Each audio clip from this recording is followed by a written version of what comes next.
الحمد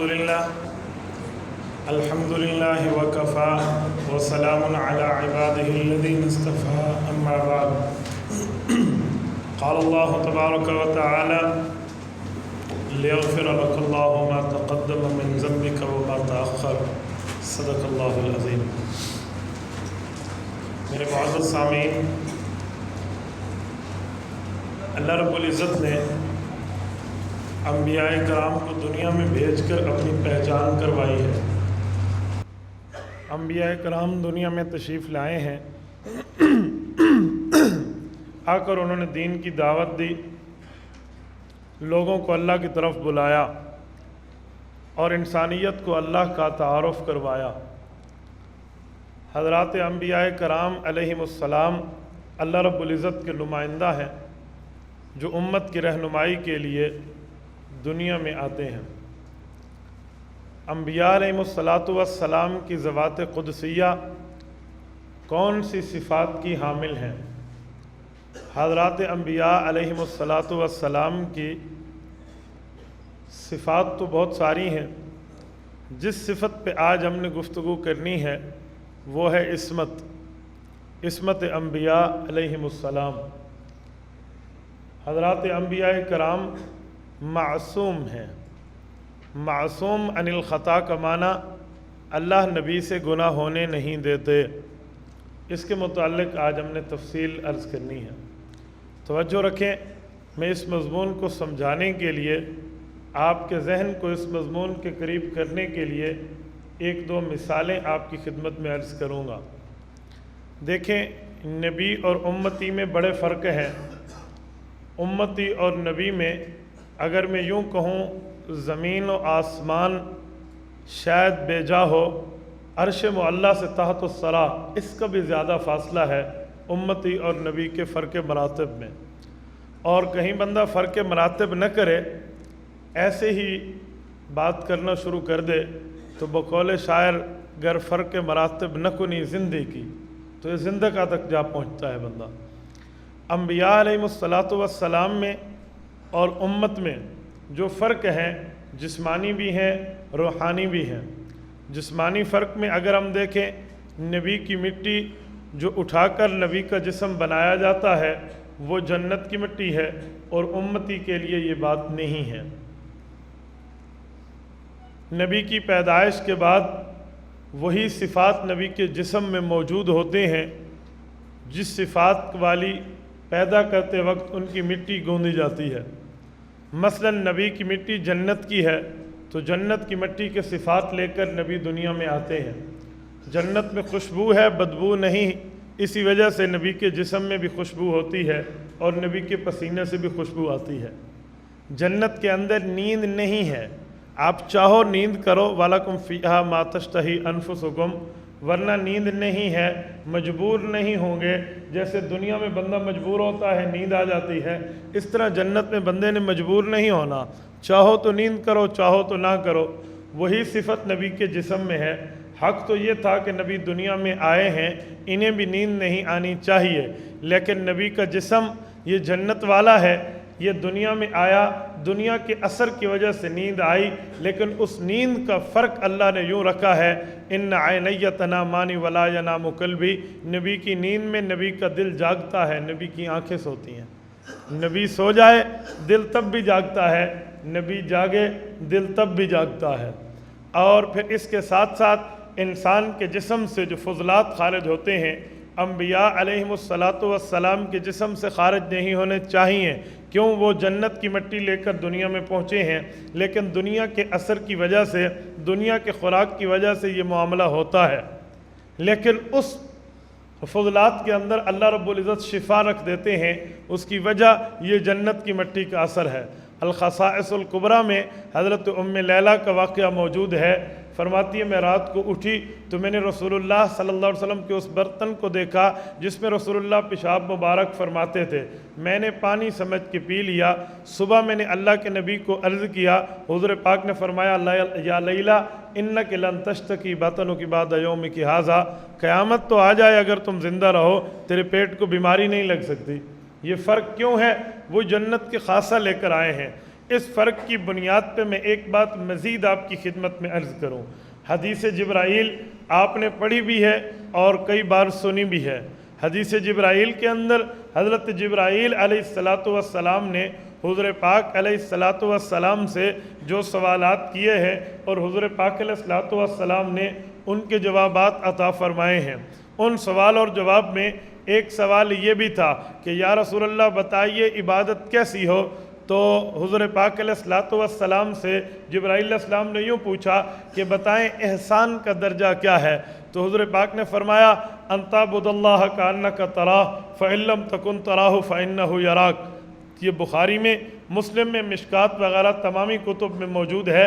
حضور پاک فرمانے لگے عبادت کے دو طریقے ہیں، یا تو یوں کر جیسے تو اللہ کو دیکھ رہا ہو، اگر یوں تیرا دل نہ مانے، تیرے دل میں یوں خیالات نہ بن جائے تو پھر یوں کر کہ تجھے اللہ دیکھ رہے ہیں، یہ یقینی ہے۔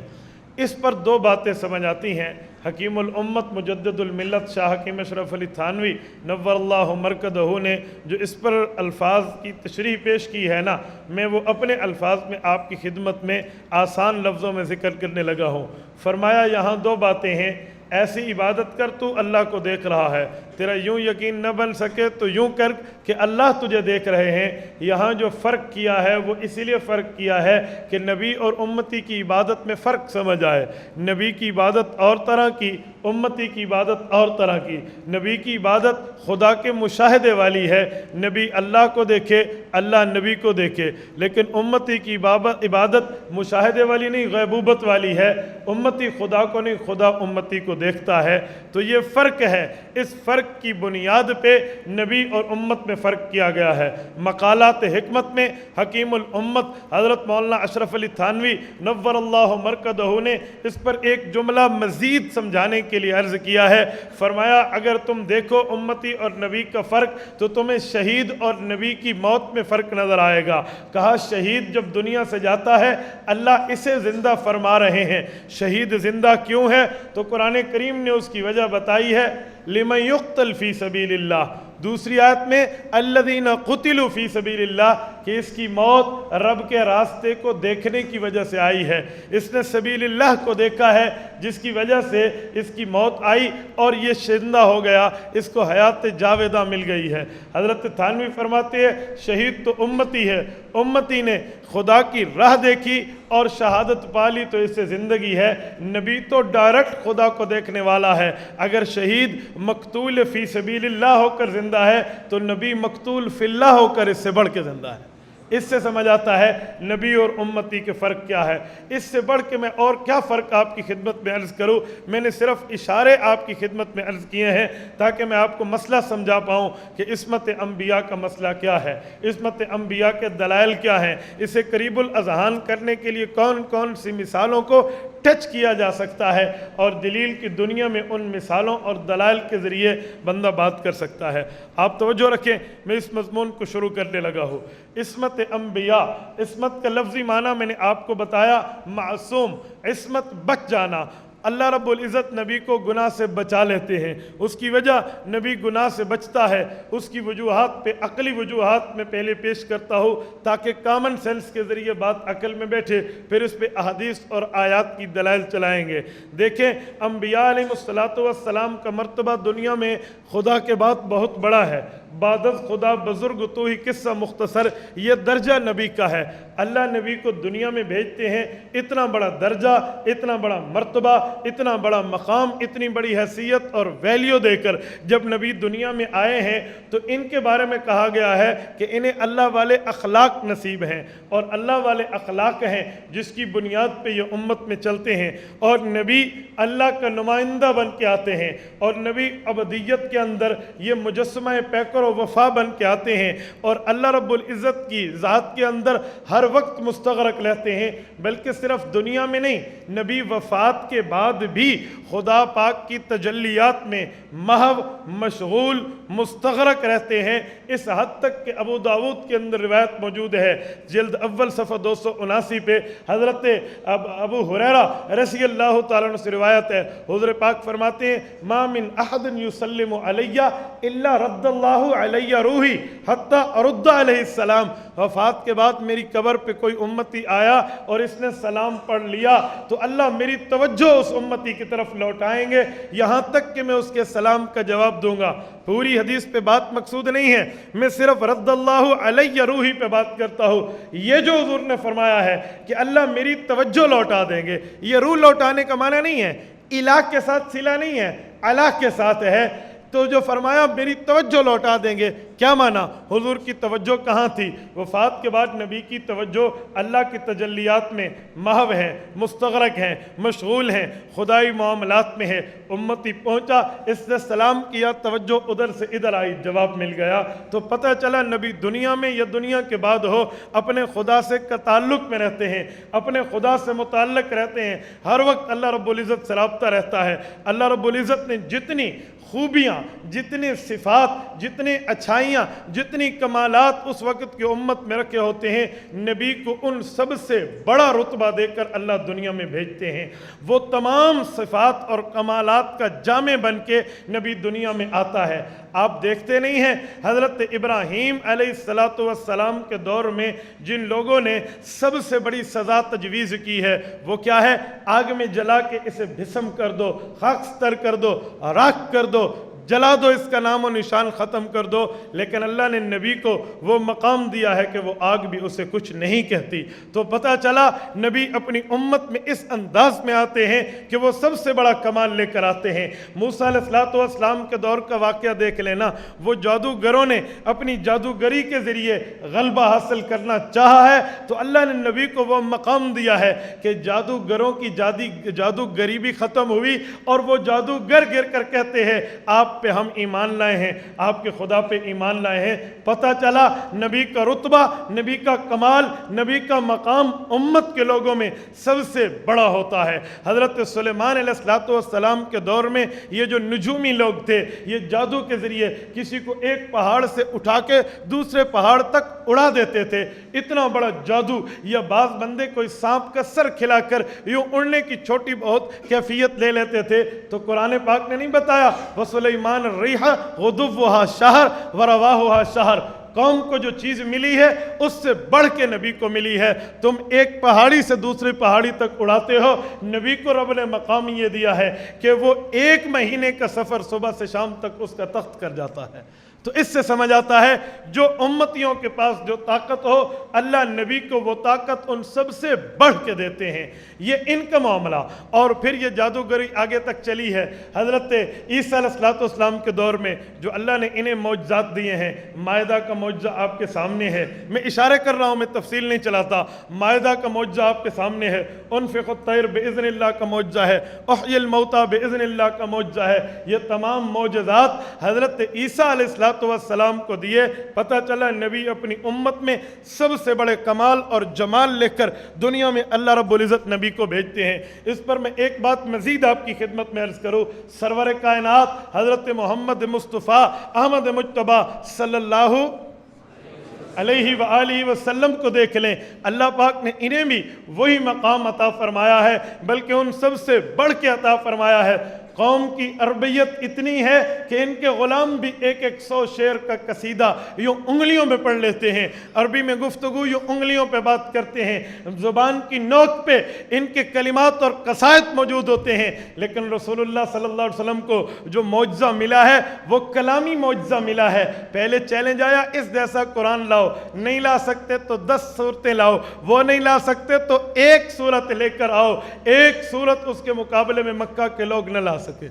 وہ اپنے دور میں سب سے بڑا کمال، سب سے بڑا جمال لے کر آتے ہیں۔ اور پھر رسول اللہ صلی اللہ علیہ وسلم کو تو معجزات کی انتہا کر دی گئی ہے کہ حضور صرف مکے کے نبی نہیں، مدینے کے نبی نہیں، حجاز کے نبی نہیں، کائنات کے آخری انسان کے آنے تک کے لیے نبوت کو مبعوث کیا گیا ہے۔ حضور پاک علیہ السلام کا رتبہ بتایا گیا ہے، تبھی وہ تمام کمال حضور کو ملے ہیں جو بعد میں امت نے حاصل کرنے تھے۔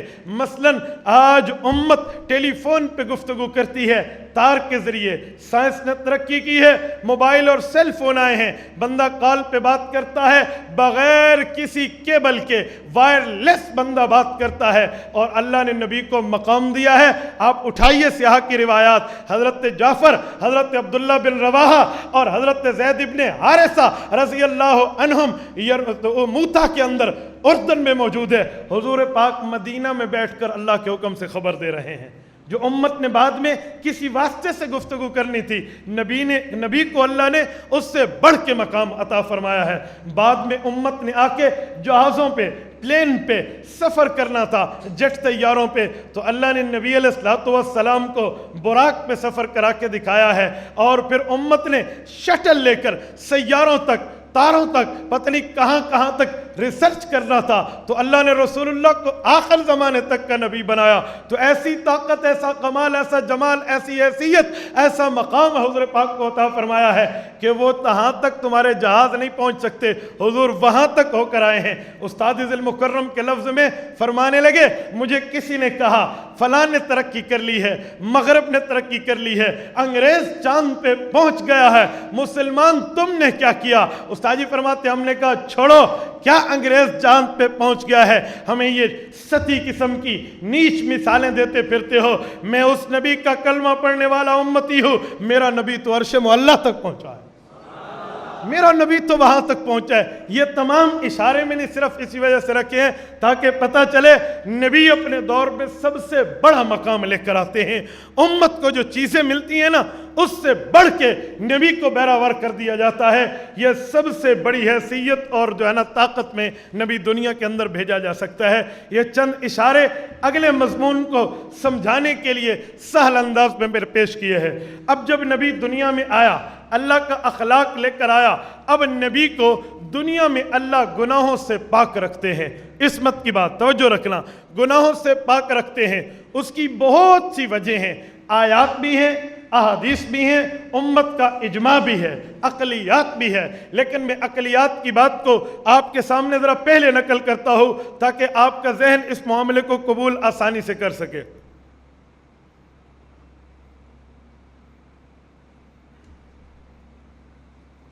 توجہ رکھنا، دیکھو نبی دنیا میں آتے ہیں، نبی کا کام امت کے جسم کے اوپر نہیں، امت کی روح پہ کام کرنا ہوتا ہے۔ روح کے معاملات نبی نے طے کرانے ہوتے ہیں، روح کی تربیت کس طرح کرنی چاہیے، روح کو روح کو کون سے کام کرنے چاہیے جس سے روحانیت ملتی ہے، کون سے کاموں سے بچنا چاہیے جس سے شیطانیت ملتی ہے، یعنی کون سے روح کے اوامر ہیں، کون سے روح کی نواہی ہیں، حکم اور منع، یہ کون سا ہے، یہ روح کا معاملہ ہے۔ تو روح کا علاج کرنے کے لیے نبی کو دنیا میں معالج روح بنا کر بھیجا جاتا ہے۔ توجہ رکھے، نبی روح کا معالج ہے، علاج کرنے والا ہے، اور جو علاج کرنے والا ہو، جس بیماری کا بندہ علاج کرے، اس بیماری میں خود اس معالج کا مبتلا ہونا معالج کا عیب ہے۔ ہم کھانسی کا علاج کرانے ڈاکٹر کے پاس جائیں، سرجن کے پاس جائیں، اسپیشلسٹ کے پاس جائیں، اور اسپیشلسٹ خود کھانس رہا ہو، ہم کہیں گے تو نے ہمارا علاج خاک کرنا ہے، اپنا علاج تو نے نہیں کیا، ہمارا علاج کیا کرے گا؟ پتہ چلا معالج، طبیب، حکیم، ڈاکٹر کا اس بیماری میں مبتلا ہونا، جس کی یہ صفائی دینے کے لیے، جس کی یہ تربیت اور جو ہے نا دوائی دینے کے لیے آیا ہے، مبتلا ہونا اس کا عیب ہے۔ نبی دنیا میں آئے ہیں معالج روح بن کے، روح کی بیماری گناہ ہے، اسی وجہ سے نبی کا خود گناہ میں مبتلا ہونا نبی کا عیب ہے۔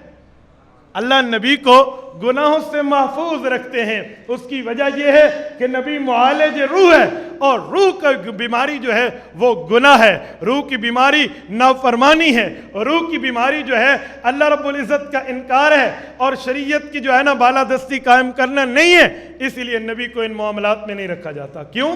ایک جسم ہے، ایک روح ہے، جسم زمین سے بنا ہے، روح آسمان سے بنی ہے، جسم زمین سے بن کے دنیا میں آیا، روح آسمان سے بن کے دنیا میں آئی، جسم جہاں سے آیا اس کی اپنی خاصیت، روح جہاں سے آئی اس کی اپنی خاصیت، جسم زمین سے آیا، بیمار ہوگا تو دوائی زمین سے، بھوک لگے گی غذا زمین سے، روح آسمان سے آئی، بیمار ہوگی اس کی غذا بھی، اس کی دوا بھی آسمان سے، بھوک لگے گی تو اس کی غذا بھی آسمان سے۔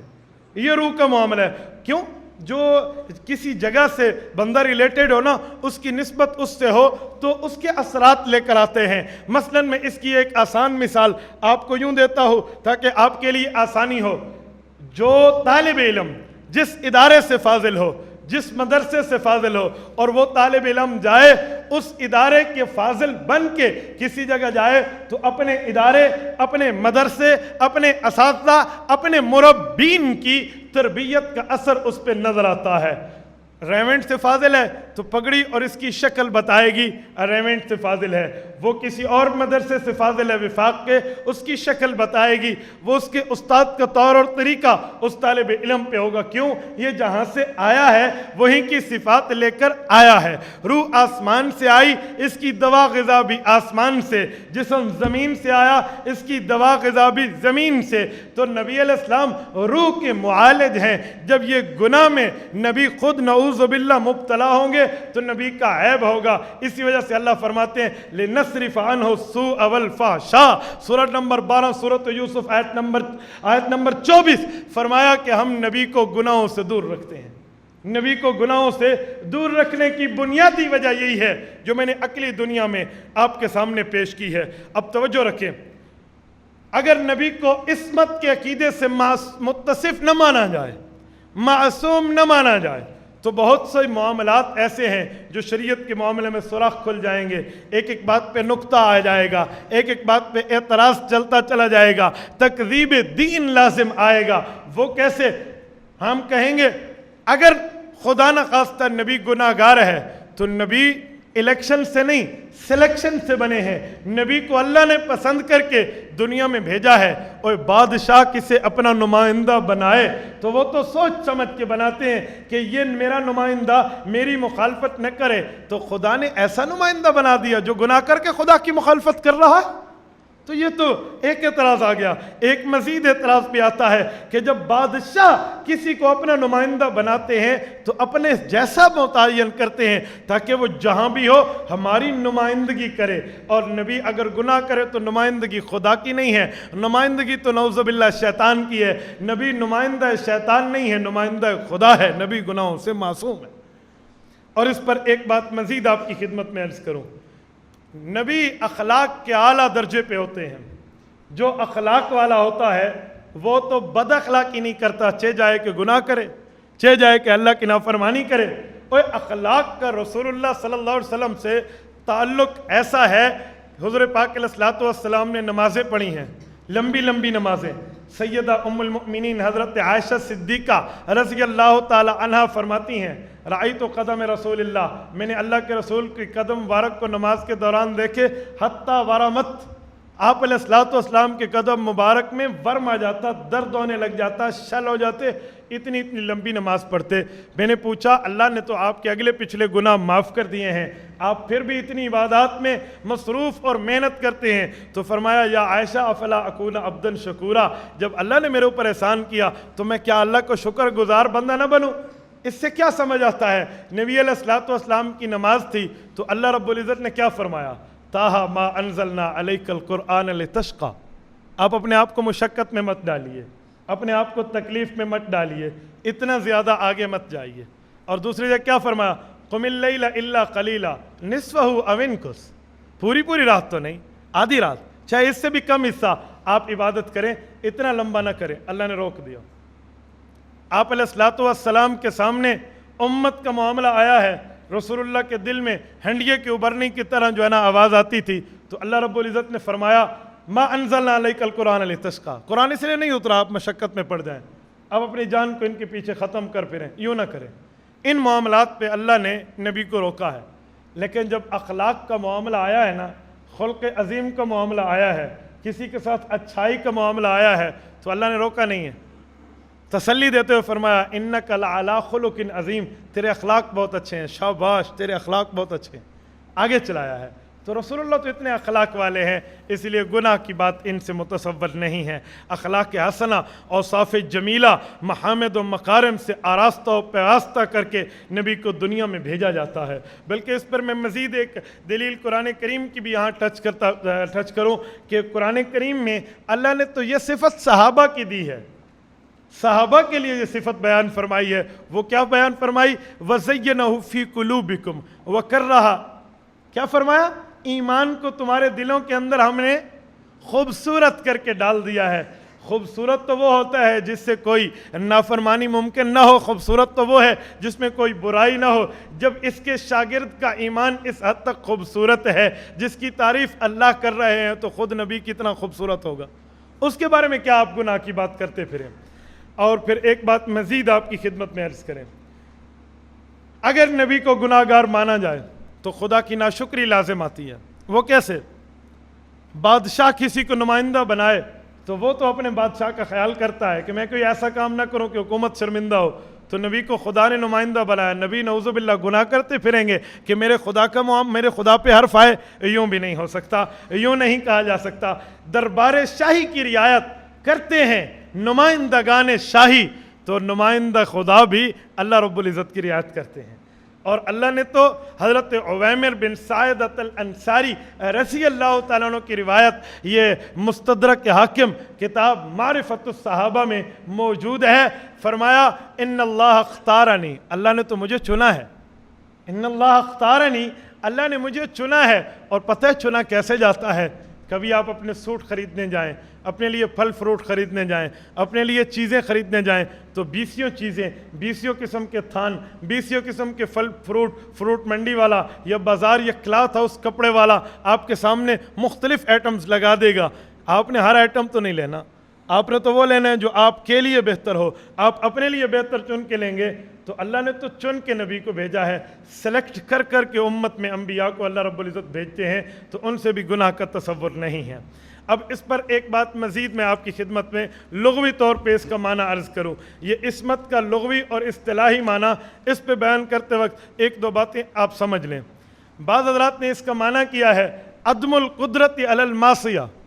عصمت کا معنی، یہ فاعل کا صفحہ 2 نکالیں، عدم القدرت علی المعصیہ، کہ گناہ پر طاقت ہی نہ ہو۔ توجہ رکھنا، گناہ پر طاقت ہی نہ ہو، عدم القدرت، بالکل طاقت ہی نہ ہو۔ یاد رکھیں یہ ہمارا موقف نہیں ہے، عدم القدرت علی المعصیہ کوئی کمال نہیں ہے۔ بندے کو گناہ کی طاقت ہی نہ ہو، گناہ کی خواہش ہی نہ ہو، گناہ کا دل میں معاملہ ابھرے بھی نہیں، یہ نبی کا کمال نہیں ہے، یہ تو عیب ہے۔ بھئی اس میں طاقت ہی نہیں ہے تو گناہ نہیں کیا نا، تو پھر وہ کیسے کرتے؟ اس میں تو طاقت تھی نہیں۔ ایک بندہ، میں سمجھانے کے لیے بلا تشبیہ و مثال کا، تو ایک گونگا ہے، تو بھئی اس نے پوری زندگی بولا نہیں ہے، تو اس کا کمال ہے؟ کیسا کمال ہے؟ یہ تو بول سکتا نہیں تھا۔ کمال تو تب تھا جب بول سکے اور چپ ہو جائے۔ حدیث پاک میں حضور پاک نے پہلوان کسے فرمایا ہے؟ پہلوان کون ہے؟ لیس شدید بالسرعہ انما شدید الذی یملک نفسہ عند الغضب، طاقت لینے کی طاقت، بدلہ لینے کی طاقت رکھتا ہو پھر معاف کر دے، یہ پہلوان ہے۔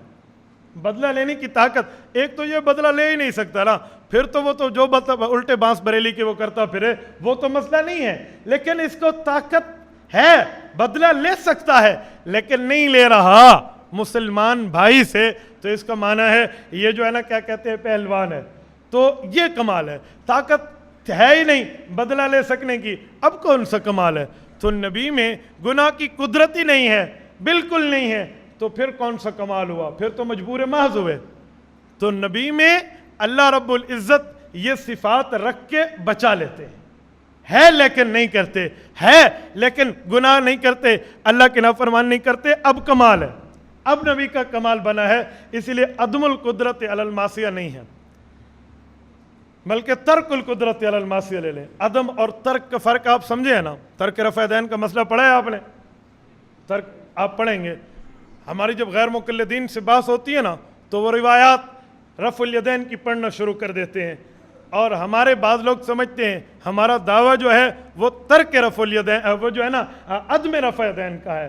عدم رفع دین اور ترک رفع دین کا فرق ہے۔ عدم رفع یدین کا معنی حضور نے کبھی رفع الیدین کیا بھی نہیں ہے، اور ترک کا معنی حضور نے کیا تھا پھر جان بوجھ کے چھوڑ دیا تھا کہ اس سے بھی نماز ہوتی ہے، یہ افضل طریقہ ہے، اس کا معنی ترک ہے۔ اسی لیے غیر مقلد سے جب گفتگو ہو تو ترک کی بات لکھنی چاہیے، نہ کہ عدم کی بات۔ عدم لکھیں گے تو پڑھنا شروع کر دے گا۔ ایک غیر مقلد ایک دن میرے پاس آیا گفتگو کرنے کے لیے، کہتے ہیں آپ اس بارے میں کیا کہتے ہیں، جو ہے نا کیا کہتے ہیں رفع الیدین کے بارے میں۔ میں نے کہا میرا رفع الیدین کے بارے میں موقف نظریہ یہ ہے کہ حضور پاک علیہ الصلوۃ والسلام نے رفع الیدین فرمایا ہے، رکوع جاتے رکوع سے اٹھتے، سجدہ جاتے سجدے سے اٹھتے، سلام پہ حضور سے رفع الیدین ثابت ہے، لیکن اللہ کے نبی نے پھر چھوڑ بھی دیا ہے۔ اب میں نے کہا اپنے موقف پہ دلیل پڑھ۔ غیر مقلد کا موقف تو اس سے الٹ ہے نا کہ حضور پاک نے رفع الیدین کیا اور کبھی نہیں چھوڑا۔ غیر مقلد بخاری اٹھا کے پڑھنا شروع ہو گیا، حضور نے کلما خفض ورفع، آپ نے اونچ نیچ کے وقت رفع الیدین کیا۔ میں نے کہا ماشاءاللہ بہت اچھے مناظر ہو یار، تھینک فل ہوں میں آپ کا، شکر گزار ہوں، مجھے تو جی چاہتا ہے میں آپ کا ماتھا چوموں۔ کہنے لگا وہ کیوں؟ میں نے کہا تم میری دلیل پڑھ رہے ہو نا، میں نے کہا ہے حضور نے شروع میں رفع الیدین کیا ہے، مجھے کتاب اٹھانی پڑتی، دلیل پڑھنی پڑتی، اللہ آپ کا بھلا کرے، میری دلیل ہے، چلو ایک اور پڑھو۔ پھر اس نے مسلم سے پڑھنا شروع کر دیا، حضور نے رفع الیدین کیا، میں نے کہا یہ میری دلیل ہے، اللہ آپ کا بھلا کرے، بس میری دلیلیں پڑھتے چلے جائیے، اپنی تو بھی تو کوئی پڑھو۔ حضور نے پھر ہمیشہ کیا ہے اور کبھی نہیں چھوڑا، پڑھو، اب وہ نہیں ہے۔ تو اس انداز میں بندہ چلے نا تو پھر بندے کو ہم بعض اوقات بحث میں غصہ ہو جاتے ہیں۔ ایک بات یاد رکھنا، یہ تربیت گاہ ہے نا، میں اسی لیے خطابت نہیں بلکہ آپ کے تربیتی الفاظ میں گفتگو کرتا ہوں، ٹھنڈے ذہن سے گفتگو کیا کرو، ذہن ٹھنڈا ہو، موقف گرم اور لہجہ نرم۔ موقف گرم کا معنی دلیل کی دنیا میں بات کرو، لہجہ نرم کا معنی غصے میں مت آیا کرو۔ جو بندہ گفتگو میں، بحث میں، مناظرے میں غصے میں آ جاتا ہے، ذہن کے 80 خلیات ہوتے ہیں سوچنے کے، 60 خلیے غصے کی وجہ سے بند ہو جاتے ہیں۔ 80 میں سے 60 سوچنے کی طاقتیں بند ہو گئیں، سامنے والا 80 طاقتوں سے سوچے گا، تم 20 سے سوچ کے کیا مقابلہ کرو گے؟ اس لیے ٹھنڈے دل سے وہ رفع الیدین کے دن ماں پڑھ، یہ تمہاری دلیل نہیں، یوں نہ کیا کریں، بلکہ آپ کو بڑی تسلی سے ماشاءاللہ زبردست، میں نے تو پہلا مناظر دیکھا ہے جو مخالف کی دلیل پڑھتا ہے، اللہ آپ کا بھلا کرے، شاباش، بہترین دلیل آپ نے پڑھی ہے۔ آپ یوں کہیں نا الٹی چھری نہیں، یہ سائیڈ کی چھری سے بھی کام نہ بن جائے گا۔ لوگ کہتے ہیں نا الٹی سے کاٹو، یہ سائیڈ سے بھی، خالی نوک سے بھی کام بن جائے گا۔ اللہ آپ کا بھلا کرے، شاباش شاباش، میری دلیل پڑھیں اور پڑھیں۔ یوں انداز بندہ رکھے نا، پھر گفتگو کا بندے کو مزہ آتا ہے، اور پھر بندہ اس طرز پہ گفتگو کرے جیسے حق کو اس طرز پہ کرنی چاہیے۔ یہ تو ویسے ہے جیسے کسی آدمی نے کہا نا حضور پاک علیہ السلام ہر جگہ موجود ہیں، تو اس نے کہا اللہ اکبر، میں تو بہت خوش قسمت انسان ہوں دنیا کا۔ وہ کہنے لگا حضور کے ہر جگہ موجود ہونے سے تجھ دیوبندی کا خوش قسمت انسان کیسے ہر جگہ ہونا، تجھ کا خوش قسمت ہونا کیسے پورا ہو جاتا ہے، تیرا خود خوش قسمت ہونا کیسے ثابت ہوتا ہے؟ اس نے کہا جب حضور ہر جگہ ہیں تو تو نے دیکھا ہوگا نا، جب تو نے نبی کو دیکھا تو صحابی، میں نے صحابی کو دیکھا تو میں تابی، میں تو تابی، لا تمسن النار رانی اور آمن رانی، نہ صحابی جہنم جائے گا نہ تابی۔ ماشاءاللہ ماشاءاللہ میرے رضا خانی دوست، تیری وجہ سے میں جہنم سے بچ گیا، میں تو تابی۔ کہے گا تو تابی نہیں ہے، میں کیوں نہیں ہوں؟ تو نے کہا حضور ہر جگہ ہے، میں نے کرسی چھوڑی ہے حضور پاک کے لیے جلسے میں، جب حضور وہاں بیٹھے تھے تو نے حضور کو کرسی دی ہے، کرسی پہ نبی کو بٹھانے والا تو صحابی ہوتا ہے، یا تو صحابی کیوں نہیں ہے؟ میں اسی لیے تابی ہوں، مان مجھے تابی۔ اب وہ کہے گا نہیں میں تو صحابی نہیں ہوں۔ پھر کہو اچھا، جو نبی کو بٹھائے اٹھائے اور ساتھ بھی ہو اور پھر بھی وہ صحابی نہ بن سکے تھے، او تے ابو جہل دا ٹبر ہوندے نا پھر، ہاں تو پھر اپنے آپ کو تم کیسے کہتے؟ یوں کہیں۔ یہ آپ اس انداز میں اگر گفتگو تب کر پاؤ گے جب آپ ٹھنڈے ذہن سے گفتگو کریں۔ آپ نے یوں کر کے اس کی ایم بی کا معاملہ شروع کر دیا نا، ایم بی سمجھتے ہیں ماں بہن، اس طرح کی باتیں شروع کر دی نا، پھر آپ گفتگو نہیں کر سکتے۔ ٹھنڈے دل سے بندہ گفتگو کرے، پھر دیکھو گفتگو کا مزہ کیسے آتا ہے۔ تو ترک رفع یدین اور عدم رفع یدین کا فرق سمجھے ہے نا؟ تو ہمارا نظریہ ترک رفع الیدین کا ہے، عدم رفع الیدین کا نہیں ہے۔ یہاں بھی معنی وہی ہے، عدم القدرت علی المعصیہ، نبی کو قدرت ہی نہیں ہے، طاقت ہی نہیں ہے۔ یوں نہیں ہے، اللہ رب العزت اس طاقت سے نبی کو محفوظ رکھتے ہیں۔ لِنَصْرِفَ عَنْهُ السُّوءَ وَالْفَحْشَاءَ، یہ اس کا ترجمہ پڑھ رہا ہوں، توجہ رکھیں۔ یہ جو بعض لوگ کہتے ہیں نا، استاد جی فرماتے رہتے ہیں، مجھ سے بعض لوگ کہتے ہیں حضرت ہم سے بد نظری ہو جاتی ہے، تو استاد جی فرماتے ہیں آنکھیں بچا لیا کرو۔ بعض لوگ کوئی صوفی ہوتے ہیں نا، خشک صوفی، پوچھتے ہیں کوئی ایسا طریقہ بتا دو کہ بس ہم سے بد نظری ہو ہی نہیں، گناہ ہو ہی نہیں۔ نہیں، یہ بات چھوڑ دو، نبوت ختم ہے، ہم ختم نبوت کے قائل ہیں۔ جس سے گناہ ہو ہی نہیں وہ تو نبی ہوتا ہے، تو وہ اپنے آپ کو نبوت کے اجرا کا معنی رکھتا ہے. ہم تو ختم نبوت کا عقیدہ رکھتے ہیں، اجرا کا نہیں. ہم امتی ہیں، گناہ ہوگا اس پہ توبہ کریں گے فوراً. تو طاقت ہے پھر بندہ نہ کرے، اسے کہتے ہیں کمال. تو عدم القدرت علی المعصیہ نہیں ہے، بلکہ یہ ہے کہ نبی کو قدرت ہے لیکن اللہ اس سے بچا لیتے ہیں. اس پر علامہ کابلی رحمۃ اللہ تعالیٰ علیہ نے اپنی کتاب توخۃ الاخلاء فی عصمت الانبیاء کے اندر جو معنی لکھا ہے نا، آپ اس کو دیکھ لیں. کہتے ہیں بعض نے عدم القدرت علی المعصیہ کیا ہے لیکن یہ معنی غیر مختار ہے. مختار معنی یہ ہے کہ معصوم کو ارتکاب معصیت سے بلا کسی جبر اور اکراہ کے منع کر دیا. کیا مطلب؟ تربیت اللہ نبی کی ایسی کرتے ہیں کہ نبی کی گناہ نہ کرنا فطرت سلیمہ بن جاتی ہے. فطرت سلیمہ بن جاتی ہے. دیکھیں آپ کا بچہ ہے، آپ اس کے سامنے اپنے پیسے، اپنا گلا، اپنا جو ہے نا کیا کہتے ہیں اکاؤنٹ نمبر اسے دے کے ہر چیز رکھ دیتے ہیں. کوئی دوست آپ سے پوچھے آپ کا بیٹا چوری نہیں کر سکتا؟ کر تو سکتا ہے، کیوں نہیں کر سکتا؟ آپ کہیں گے کر سکتا ہے، پر میرا بیٹا کبھی بھی چوری نہیں کرے گا، تربیت میں نے اس کی ایسی کی ہے. اگر آپ اپنے بیٹے کی یوں تربیت کر سکتے ہیں کہ وہ غلط کام کرنا کی طاقت کے باوجود نہیں کرتا، تو خدا نبی کی تربیت ایسے ہی کرتے ہیں کہ گناہ کرنے کے باوجود بھی اللہ نبی کو گناہ کی طاقت کے باوجود بھی اللہ نبی کو گناہ سے بچا لیتے ہیں. تربیت کا اثر ہے. میں اس پر ایک بات آپ کو حضرت فقیہ النفس مولانا رشید احمد گنگوہی رحمۃ اللہ علیہ کی عرض کروں. انہوں نے حضرت حاجی امداد اللہ مہاجر مکی رحمۃ اللہ تعالیٰ علیہ کو کہا تھا نا، حاجی امداد اللہ مہاجر مکی رحمۃ اللہ علیہ حضرت رشید احمد گنگوہی کے شیخ ہیں. ان کو خط لکھا تھا نا کہ حضرت شریعت طبیعت بن چکی ہے، شریعت طبیعت بن چکی ہے اور جو ہے نا اب وہ معاملہ نہیں رہا. کیا معنی؟ آپ کی تربیت کے اثر سے شریعت طبیعت بن گئی ہے. جیسے طبیعت کی خلاف ورزی بندے کو بری لگتی ہے، اب شریعت کی خلاف ورزی بھی بری لگتی ہے. یہ نہیں ہو تربیت ہو، یہ شیخ سے اپنا تعلق ہوتا ہے. میں آپ سب کو ایک بات کھلے لفظوں میں کہوں گا، میں اوپنلی بات کرنے کا قائل ہوں، ڈھکی چھوپی لپٹ لوپی بات کا قائل نہیں ہوں. دیوبند میں ایسا دیوبندی مجھے کوئی جید عالم نظر نہیں آتا جو بغیر شیخ کے ہو، جس کا پیر کوئی نہ ہو. آپ کا بھلا ہو، آپ اٹھ کے مجھے ایک دیوبندی جید عالم کا نام بتا دیں ہمارے اکابرین میں جو بغیر شیخ کے ہو، جس کا کوئی شیخ نہ ہو. میں اپنے قول سے رجوع کر لوں گا. آپ بتا دیں کسی ایک دیوبندی اکابرین میں عالم کا نام بتا دیں جس کا کوئی شیخ نہ ہو. حضرت نانوتوی سے لے کر حضرت کشمیری، حضرت مدنی سب تک آ جائیے. ہے کوئی ایسا؟ ڈھونڈنے میں بھی نہیں ملے گا. جب ہم بھی اپنے آپ کو دیوبندی کہتے ہیں اور بغیر شیخ کے رہتے ہیں تو اس کا فائدہ ہمیں بھی اپنے شیخ سے تعلق نسبتی بنانا چاہیے، یہ ضرور. اور کس سے بنانا چاہیے؟ میں تو کھلے لفظوں میں کہوں گا جس سے ہمیں فائدہ ہوا ہے ہم اس کی دعوت دیں گے، باقی آپ کی مرضی. استاد جی گھمن صاحب سے جس کا تعلق نہیں ہے نا بیت کا، وہ ضرور بنا لے. ہمارا شیخ مدنی سلسلہ، تھانوی سلسلہ، حضرت زکریہ کے سلسلے، ہر سلسلے میں جو ہے نا کیا کہتے ہیں بہرور اور اس فیض سے منور بیٹھے ہوئے ہیں. استاد جی کے اندر وہ کون سی صفت ہے، دینی صفت، غیرت والی صفت جو کسی پیر میں ہونی چاہیے اور نہیں ہے، آپ بتا دیں.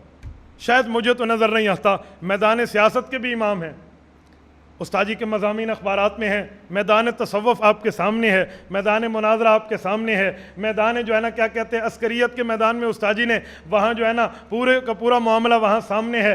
فاتح ہیں، غازی ہیں، صحافی ہیں، اللہ نے حفظ بھی عطا فرمایا ہے، قرآن کے قاری بھی ہیں، عالم بھی ہیں، خطیب بھی ہیں، پیر تھانوی اور مدنی دونوں سلسلوں سے ہیں. تو اس سے بڑا اور آپ کیا مانگیں گے؟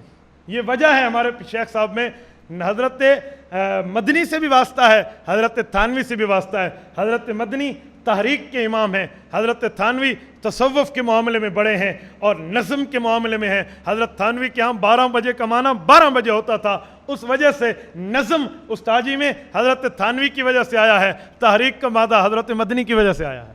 تو ہمارا شیخ تو مجمع البحرین ہے. میں تو آپ کو اپنی طرف سے دعوت دوں گا کہ آپ جانے سے پہلے ضرور اصلاحی تعلق قائم کیجیے. چلو ایسی تربیت اللہ فرماتے ہیں کہ وہ گناہ نہیں کرتا اللہ رب العزت کی تربیت کی وجہ سے. اب عصمت اور محفوظیت، جسے عصمت اور حفاظت کہتے ہیں، اس کا فرق سمجھیے. نبی معصوم ہے، صحابہ محفوظ ہیں. معصوم کا معنی اللہ نبی سے گناہ ہونے نہیں دیتا، محفوظ کا معنی صحابی سے گناہ ہو تو جاتا ہے لیکن اللہ اس کے نام اعمال میں رہنے نہیں دیتے. اب توجہ رکھنا، میں اس کو مزید کھولتا ہوں. معصوم کا معنی گناہ ہونے نہیں دیتے، محفوظ کا معنی گناہ ہو تو جاتا ہے، نام اعمال میں رہنے نہیں دیتے. نبی سے گناہ کو دور کرتے ہیں یہ عصمت ہے، اور صحابی کو گناہ سے دور کرتے ہیں یہ حفاظت ہے۔ گناہ کو نبی سے دور کیا اور گناہ سے صحابی کو دور کیا، یہ عصمت کا اور کیا کہتے ہیں حفاظت کا معنی ہے۔ میں نہیں کہتا، قرآن کریم کہتا ہے گناہ کو نبی سے دور کرنا۔ سورہ نمبر 12 آیت نمبر 24، لِنَصْرِفَ عَنْهُ السُّوءَ وَالْفَحْشَاءَ، فاعل بنا کر کہا کہ ہم فحشاء اور سوء کو نبی سے دور کر دیتے ہیں۔ اور سورہ نمبر 3 سورۃ آل عمران آیت نمبر 103، چوتھے پارے کا دوسرا صفحہ، ادھر اللہ فرماتے ہیں وَكُنْتُمْ عَلَى شَفَا حُفْرَةٍ مِّنْهَا فَأَنْقَذَكُم مِّنْهَا، آپ جو ہے نا کیا کہتے ہیں موت کے گڑھے پہ تھے، ہم نے آپ کو پیچھے ہٹا لیا۔ تو ادھر صحابی کو ہٹایا جاتا ہے، ادھر گناہ کو ہٹایا جاتا ہے۔ یہ اختلاف لفظی ہے جو عصمت اور جو ہے نا کیا کہتے ہیں حفاظت میں ہے۔ میں صحابی پہ انشاءاللہ تیسرے پیریڈ میں گفتگو کروں گا آپ کی خدمت میں، مشاجرات صحابہ اور صحابہ کرام کی عظمت کے حوالے سے میں نے 2-4 باتیں انشاءاللہ تفصیل سے آپ کی خدمت میں رکھنی ہے۔ ادھر صرف عصمت کے معنی پہ میں آپ کے سامنے یہ بات عرض کر رہا ہوں۔ اور حضرت شاہ عبد العزیز محدث دہلوی رحمۃ اللہ علیہ نے یہی فرق یہ جو خدام الدین کے اندر 1392 ہجری میں جو حضرت لاہوری نے چھاپا تھا ان کا مضمون، انہوں نے بھی اسی پہ کلام کیا ہے۔ یہ 26 جنوری بنتی ہے 1973 کی۔ حضرت مولانا ادریس کاندھلوی رحمۃ اللہ علیہ کے حوالے سے تفسیر معارف القرآن جلد اول صفحہ 144 سے یہی مضمون لکھا ہوا ہے کہ نبی کا نفس میلان بھی اس طرف نہیں جاتا۔ اس کی تائید ایک حدیث سے ملتی ہے۔ آپ علماء طلباء ہیں، آپ ایک حدیث پڑھ چکے ہیں، یا اگر آپ میں کوئی آدمی نو وارد ہے تو وہ حدیث سن لے۔ حضور پاک علیہ السلام فرماتے ہیں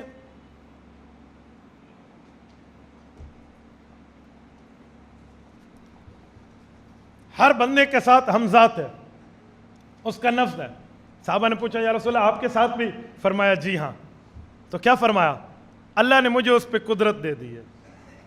دوسری بات میں فاسلامہ یا فاسلام، اختلاف اعراب کے ساتھ، یا تو وہ مسلمان ہو گیا ہے یا وہ میرے تابع ہو گیا ہے۔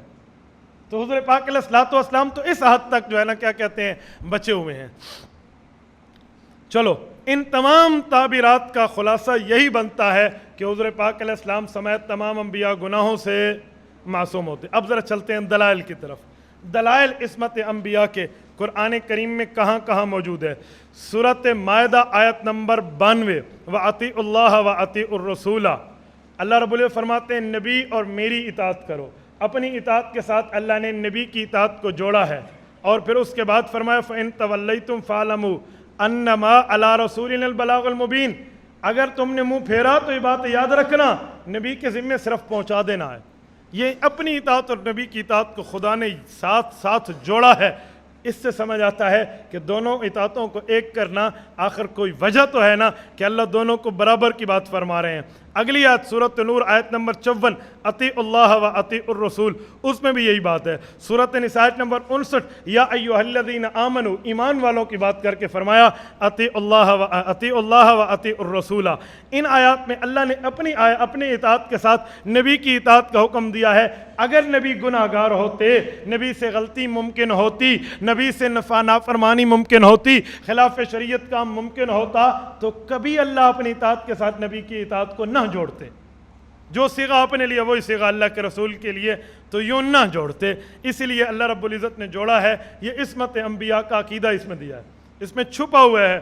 سمجھ کیسے آتا ہے؟ جیسے 1000 کے نوٹ میں 100 روپے کے 10 نوٹ چھپے ہوتے ہیں، نکلتا درمیان سے ایک بھی نہیں ہے، اگر کھینچے تو چھکڑنا لکھ نہیں، ادھا نوٹ ہی نہیں نکلتا، لیکن سمجھنے سے ہے۔ وہاں نوٹ چھپا ہوا ہے، سمجھنے سے تعلق رکھتا ہے، یہاں عصمت چھپی ہوئی ہے، ایمان سے تعلق رکھتی ہے۔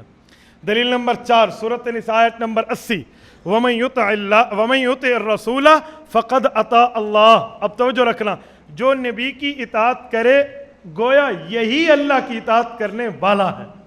یہ نہیں فرمایا جو اللہ کی اطاعت کرے وہ نبی کی اطاعت کرے۔ اس آیت نے تو فیصلہ کر دیا ہے، اگر خدا کی اطاعت چاہتے ہو تو نبی کی اطاعت کرو، پیغمبر کی بات کو مانو۔ یوں رسول اللہ صلی اللہ علیہ وسلم کی ذات اور انبیاء کرام کی ذات کو اللہ آئیڈیل بنا کر پیش کرتے ہیں، اور آئیڈیل اسے ہی بنایا جاتا ہے جو سب چیزوں میں بندہ پورا اترے، اس کو ہی آئیڈیل کہتے ہیں۔ سورۃ نساء آیت نمبر 64، وَمَا أَرْسَلْنَا مِن رَّسُولٍ إِلَّا لِيُطَاعَ بِإِذْنِ اللَّهِ۔ یہ سورۃ نساء آیت نمبر 64 کا پہلا حصہ، اس میں من رسولن ہے، من الرسول کی بات نہیں ہے، تنوین تنکیر ہے، نکرہ کی بات ہے، پراپر ناؤن نہیں، کامن ناؤن، عام بات کر دی ہے۔ عام باتیں نکرا، وہ کوئی سا رسولی کیوں نہ ہو، میرا حکم ہے اس کی بات مانو۔ پتہ چلا معصوم ہے تو سبھی رسولوں کی اللہ نے بات کی ہے۔ وما ارسلنا من رسول، کوئی سبھی رسول ہو اطاعت اس کی کیسے کرو گے؟ الا باذن اللہ، یہ اللہ کا حکم ہے، اللہ حکم دے کر بات فرما رہے ہیں۔ اور سورۃ احزاب آیت نمبر 71، وَمَن يُطِعِ اللَّهَ وَرَسُولَهُ فَقَدْ فَازَ فَوْزًا عَظِيمًا، جو اللہ اور اللہ کے رسول کی اطاعت کرنے والا ہے اس سے بڑھ کے کامیاب کوئی نہیں ہو سکتا۔ فَقَدْ فَازَ فَوْزًا عَظِيمًا، فاز فوزن عظیمہ ہے تو مفعول مطلق، لیکن میں نے اس کا ترجمہ عوامی لفظوں میں آپ کو سمجھانے کے لیے کیا ہے۔ ہمارے استاد جی گھمن صاحب دامت برکاتہم فرماتے ہیں ترجمہ ایسا کرو جس سے عوام کو سمجھ آئے۔ ہم عام طور پہ اتنا مغلق ترجمہ کرتے ہیں نا کہ ترجمے کے ترجمہ کرنے کی ضرورت پڑ جاتی ہے کہ ترجمہ کبھی بندہ ترجمہ کرے تو وہ نہ ہو کانا زید ذاہبن، تھا ایک زید جو کہ جا رہا تھا، یوں ترجمہ کر کے بندہ الٹ معاملے میں نہ ڈالے، آسان سے آسان تعبیرات میں ترجمہ کریں۔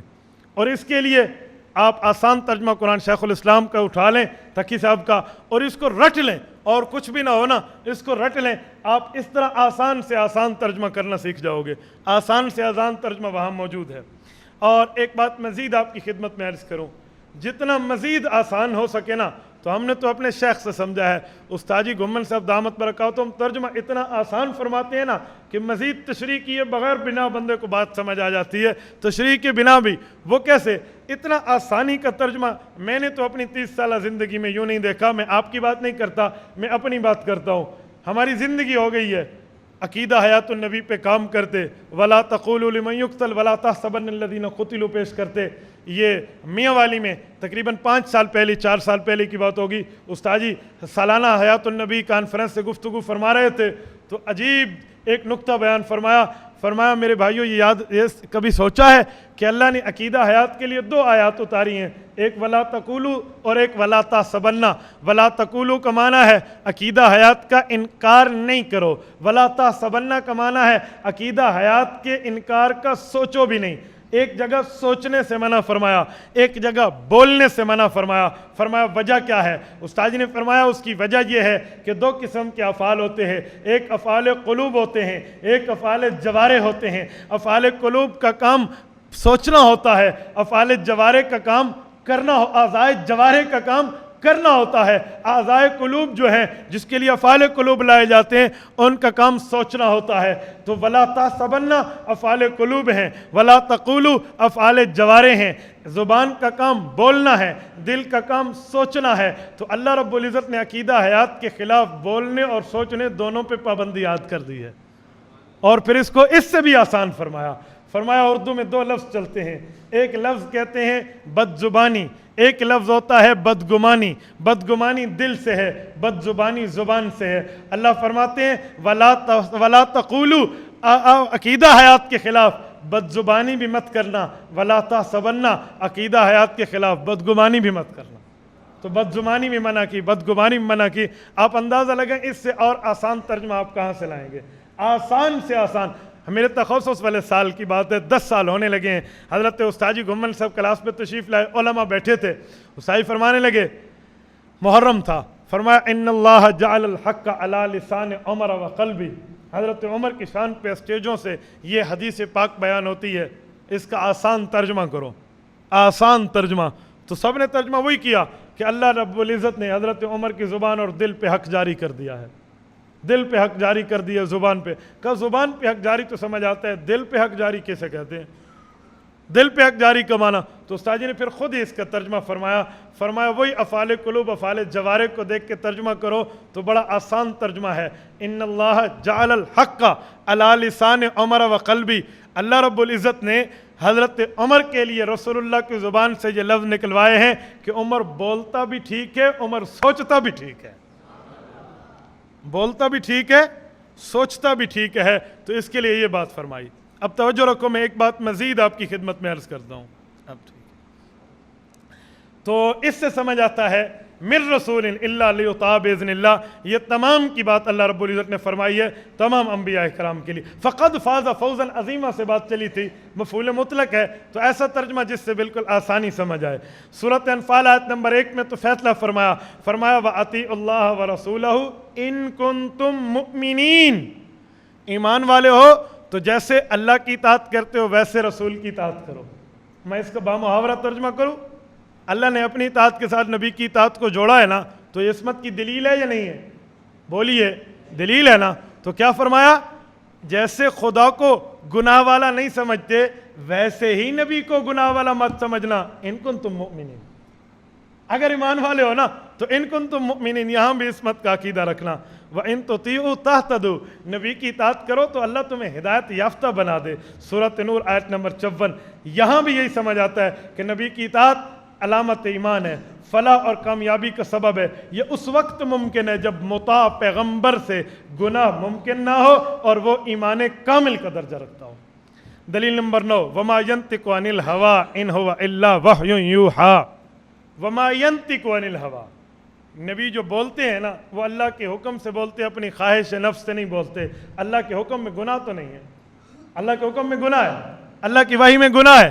ان هو الا وحی یوحیٰ, تو نبی تو اللہ کے حکم سے بولتے ہیں. پتہ چلا اللہ کے حکم سے بولتے ہیں تو اللہ کے حکم میں نہ گناہ ہے نہ نافرمانی ہے, تو اسی لیے عصمت کا عقیدہ تو ثابت ہے. اور یہاں ما یتکلم نہیں ہے, ما ینطق ہے. علمنا منطق الطیر کی آیت سے دیکھنا, منطق وہ لفظ جس کا معنی ہی کوئی نہ ہو. نبی ایسا لفظ بولے جس کا مطلب ہی کوئی نہ ہو, وہ حرف پہ مشتمل ہو, حروف کی بات ہو, جس کا بظاہر مطلب نہ نکلے, تو وہ بھی گناہ کے بغیر ہے. چھے جائے کہ نبی مکمل کلام کرے تو اس میں غلطی کیسے ممکن ہے؟ یتکلم نہیں, ینطق عن الہویٰ. ان اتبع الا ما یوحیٰ الی. اللہ اکبر. یار میں تو اسی چیز کی اتباع کر رہا ہوں جو اللہ مجھے حکم فرماتے جا رہے ہیں, مجھے وہی فرماتے جا رہے ہیں, میں وہی حکم وہی باتیں لے کر آگے چل رہا ہوں. تو یہ بھی عصمت کی چیخ چیخ کر دلیل کو بیان فرما رہی ہے.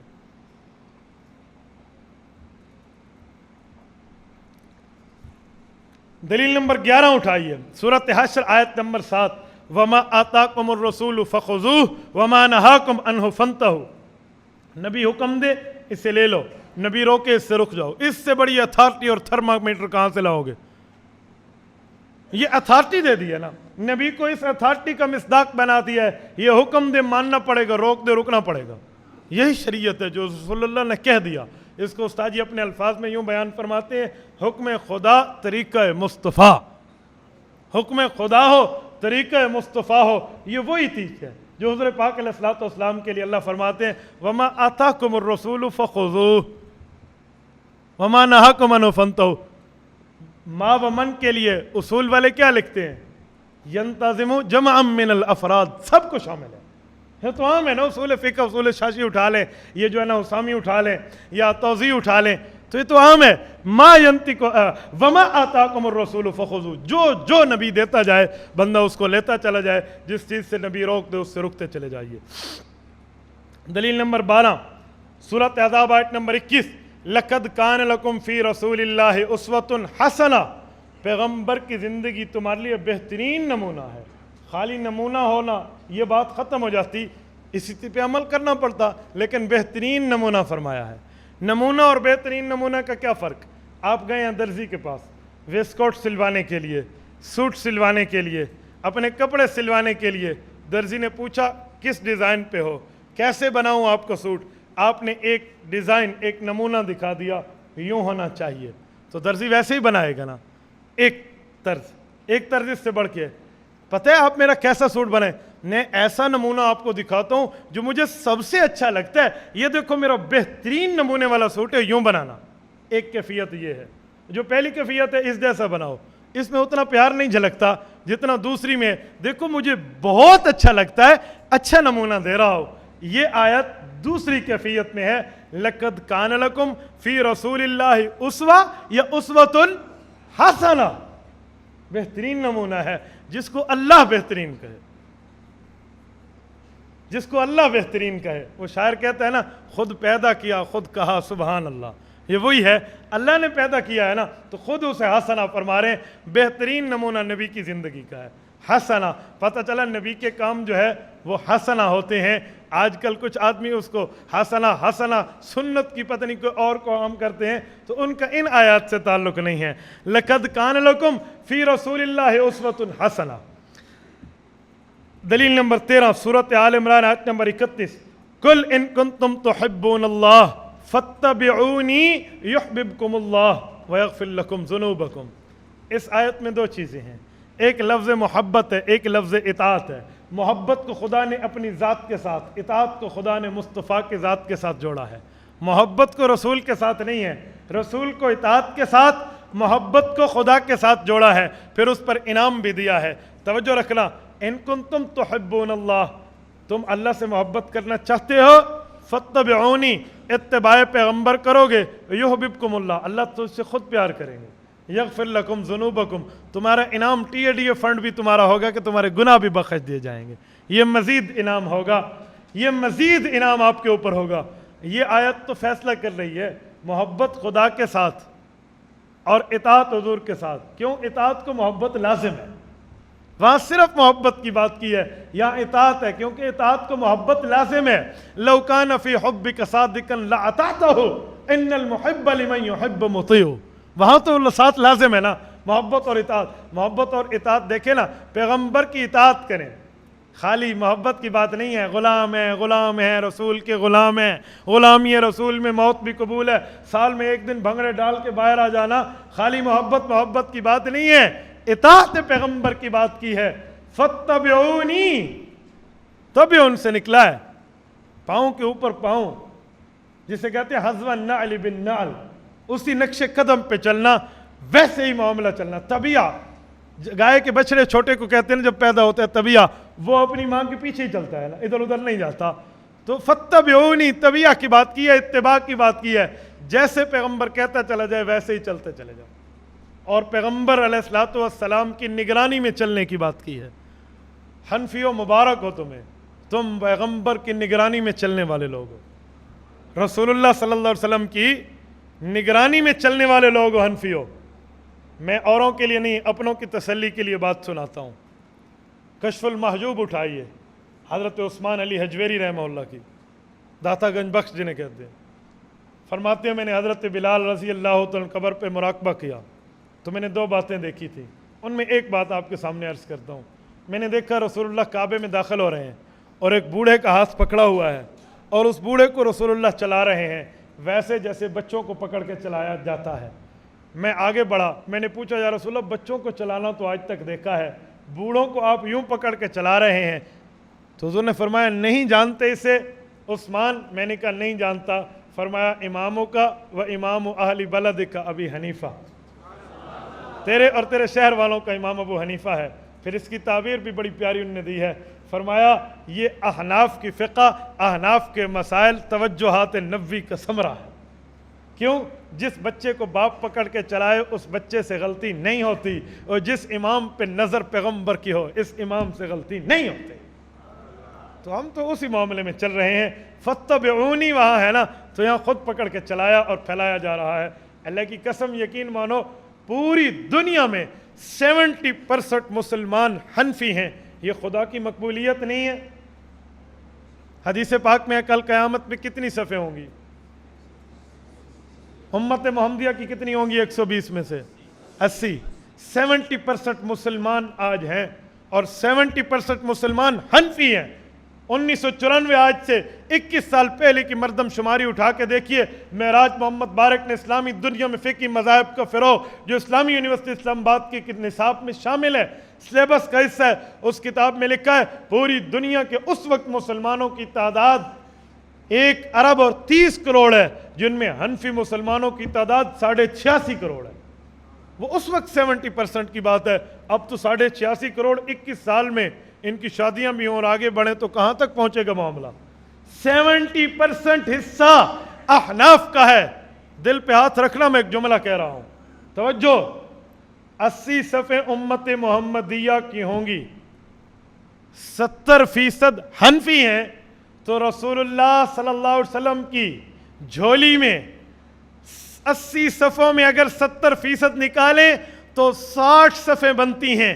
جس شخص نے 80 صفوں میں 60 صفیں رسول اللہ کے قدموں میں رکھی ہیں اس کا نام امام ابو حنیفہ ہے.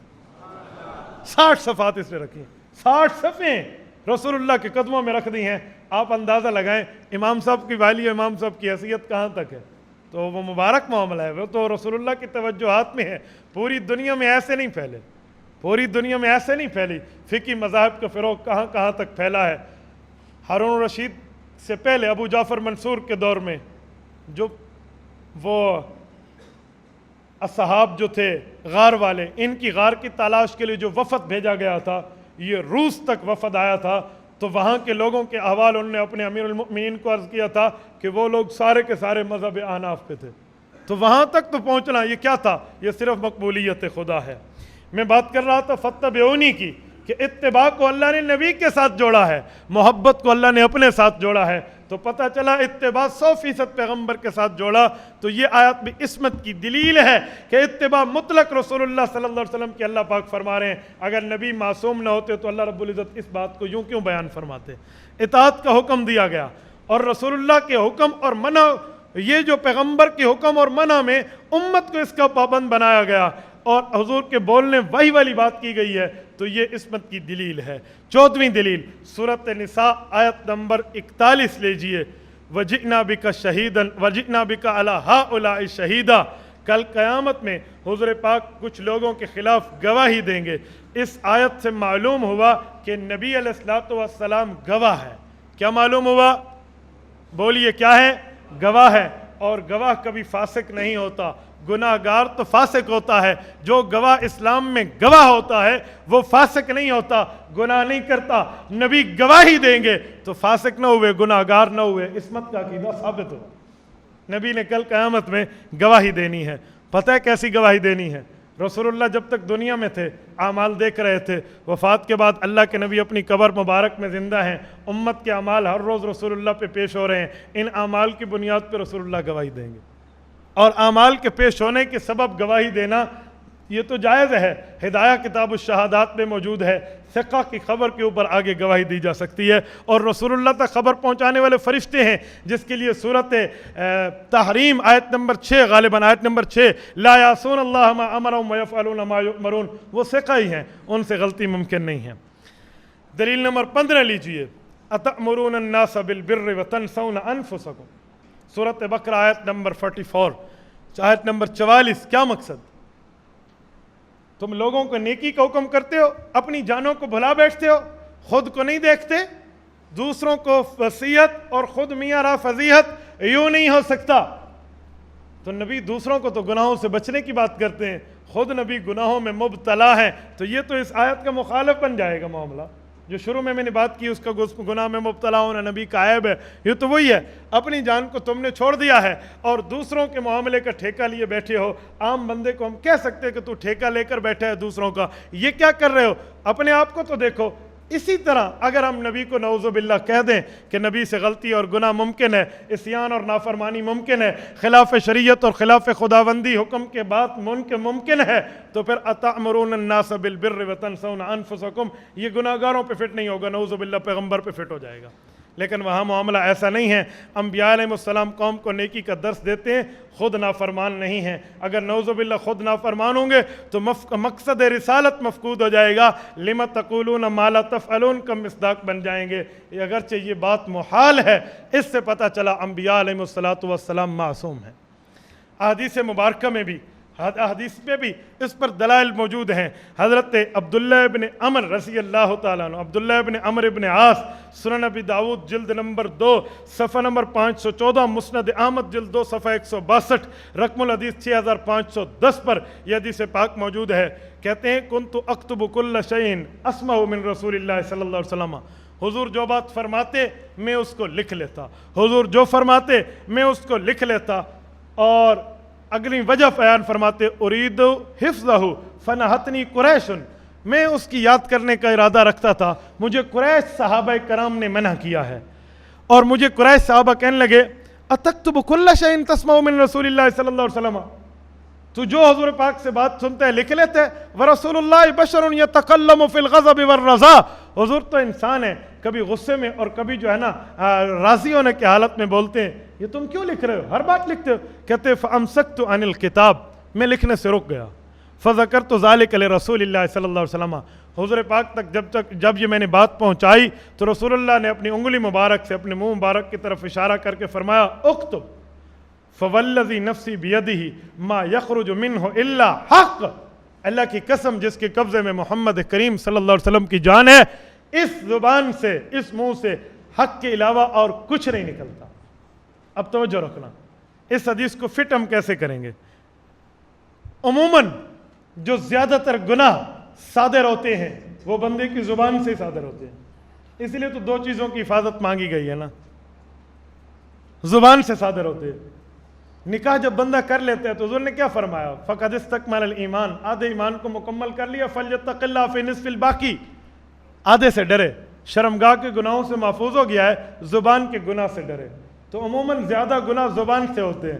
حضور فرما رہے ہیں ما لا یخرج منہ الا حق، میری زبان پہ خدا کا پہرا ہے، جب زبان پہ خدا کا پہرا، اس سے گناہ نہیں آ سکتے تو باقی اعضاء پہ بطری کے اولا اللہ کا پہرا ہے، اس سے تو اس سے بڑھ کے نہیں ہو سکتے۔ تو پیغمبر علیہ الصلوۃ والسلام کی عصمت کا عقیدہ بھی یہاں سے ملتا ہے۔ حضور پاک علیہ الصلوۃ والسلام فرماتے ہیں، صحیح بخاری جلد اول صفحہ 21 کتاب الایمان کی روایت ہے، عن ابی ہریرہ رضی اللہ عنہ عن النبی صلی اللہ علیہ وسلم قال من کذب علی متعمدا فلیتبوأ مقعدہ من النار، فرمایا مجھ پر 70 صحابہ کرام سے اوپر سے مروی ہے، متواتر روایات ہیں، فرمایا جو آدمی جان بوجھ کر میرے اوپر جھوٹ بولے گا یہ اپنا ٹھکانہ جہنم بنا لے۔ حضور پاک علیہ الصلوۃ والسلام جھوٹ بولنے کو گناہ فرما رہے ہیں، جب نبی کی طرف جھوٹ کی نسبت کو گناہ کہا جا رہا ہے، چہ جائے کہ نبی کو خود گناہ گار مان لیں۔ جب نبی کی طرف جھوٹی نسبت کرنے والے کو جہنم میں گھر الاٹمنٹ ہو رہا ہے، الاٹ ہو کہ اس کے الاٹمنٹ کے کاغذ اس کے ہاتھ میں رکھ کے دیے جا رہے ہیں، فَلْيَتَبَوَّأْ مَقْعَدَهُ مِنَ النَّارِ، بچوں تیری تو اس کالونی میں گھر بن چکا ہے، تو نے نبی پہ جھوٹ بولا ہے، تو نے جہنم جانا ہے۔ جب اس کی پکی بات وہاں کی جا رہی ہے تو یہ نسبت جھوٹی نبی کی طرف کرے، یہ جہنمی بن جائے، تم خود نبی کی طرف گناہ کی نسبت کرتے ہو، تو وہاں بھی نہیں ہو سکتا۔ مصنف عبد الرزاق امام بخاری رحمۃ اللہ علیہ کے استاد کی کتاب ہے، وہاں بھی حدیث پاک یہی موجود ہے کہ حضور پاک علیہ الصلوۃ والسلام کی طرف گناہ کی نسبت نہیں کی جا سکتی۔ میں اس کا خلاصہ عرض کرتا ہوں۔ رسول اللہ مدینے میں ٹھہرے ہیں، ایک بندہ حضور کو کہتا ہے آپ نے میرا قرضہ دینا تھا، میرا قرضہ دیں۔ حضور نے فرمایا میں قرضہ دے چکا ہوں۔ وہ کہتے ہیں نہیں آپ نے جب دیا تھا آپ کے پاس کوئی گواہ تھا؟ اس یہودی بے ایمان کو پتہ تھا، کیونکہ جب رسول اللہ قرضہ چکا رہے تھے تو گواہ کوئی نہیں تھا۔ تو حضور پاک علیہ الصلوۃ والسلام نے جھوٹ تو بولنا نہیں ہے، اب کیسے گواہی دیں گے، کیسے گواہ پیش کریں گے؟ تو حضرت خزیمہ بن ثابت الانصاری رضی اللہ عنہ ٹھہرے تھے، بڑھ کے آگے ہوئے کہا میں گواہی دیتا ہوں، حضور نے تمہیں قرضہ دیا اور تم نے لیا، جھوٹ بولتے ہو، ڈبل مانگتے ہو۔ وہ ڈر گیا، پتہ نہیں جب لے رہا تھا تو شاید یہ دیکھ رہے ہو، وہ ڈر کے مارے گیا۔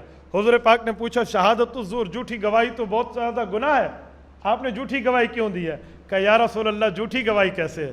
بن دیکھے گواہی دی ہے۔ آپ نے فرمایا اللہ کی ذات ہے، فرشتے ہیں، جبرائیل آسمان کی خبریں روز آپ تک لاتا ہے، جنت اور دوزخ حق ہے، آپ یہ سب دیکھ کے آئے ہیں، ہم نے بن دیکھے آپ کی بات سن کے ہم نے گواہی دی ہے، تو آج آپ فرما رہے ہیں آپ نے قرضہ چکا دیا ہے، تو ہم بن دیکھے آپ کے کہنے پہ گواہی کیوں نہیں دے سکتے؟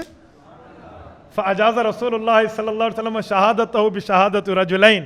امام بخاری کے استاد امام عبد الرزاق فرماتے ہیں حضور پاک علیہ الصلوۃ والسلام نے اس خزیمہ کی ایک گواہی کو 2 بندوں کے برابر گواہی دی ہے، اور اسی خزیمہ کی وجہ سے آج قرآن کریم میں 2 آیات موجود ہیں، من المؤمنین رجال صدقوا ما عاہدوا اللہ علیہ، ایک یہ اور ایک فَإِن تَوَلَّوْا فَقُلْ حَسْبِيَ اللَّهُ، سورۃ توبہ اور سورۃ احزاب کی یہ آیات اسی کی وجہ سے اس پر 2 گواہ قائم نہیں تھے، ایک ہی خزیمہ تھے۔ جب انہوں نے پیش کی تو 2 گواہوں کی جو شرط لگی ہوئی تھی کہ ہر آیت پہ 2 گواہ ہوں گے پھر اسے قرآن کا حصہ بنائیں گے، یہ اس ایک کی وجہ سے اس آیت کو قرآن کا حصہ بنایا گیا، کیوں؟ اس ایک کی گواہی حضور ڈبل فرما چکے تھے۔ تو اس سے بھی سمجھ آتا ہے۔ اور دوسری بات، پیغمبر اگر گناہوں سے معصوم نہ ہوتے تو خزیمہ کبھی ایسی گواہی نہ دیتے، اور خزیمہ کی اس گواہی کو حضور پاک علیہ الصلوۃ والسلام تائیداً جاری بھی نہ رکھتے، تو اس سے نبی سے گناہ ممکن نہیں ہے۔ بن دیکھے تو آج تک گواہی دے رہے ہیں ہم، اشہد اللہ الہ الا اللہ مؤذن کہتا ہے، کہتے ہیں نہیں کہتے؟ خدا کو دیکھے، اشہد ان محمد رسول اللہ کہتے ہیں، ہم نے دیکھے رسول کو، رسول اللہ کی بات پہ تو بن دیکھے آج بھی گواہی دی جا سکتی ہے۔ نبی علیہ الصلوۃ والسلام کے لیے حضرت حسن رضی اللہ عنہ کی بات موجود ہے، لا طاعت لمخلوق فی معصیت الخالق، مصنف ابن ابی شیبہ، امام بخاری کے استاد کی کتاب ہے، جلد 11 صفحہ 544 پہ، کہ اللہ کی نافرمانی میں مخلوق کی اطاعت نہیں ہے۔ اور ایک دوسری حدیث صحیح بخاری جلد 2 صفحہ 1097 پہ، صحیح مسلم جلد 2 صفحہ 125 کے اوپر موجود ہے۔ وہ کیا فرمایا؟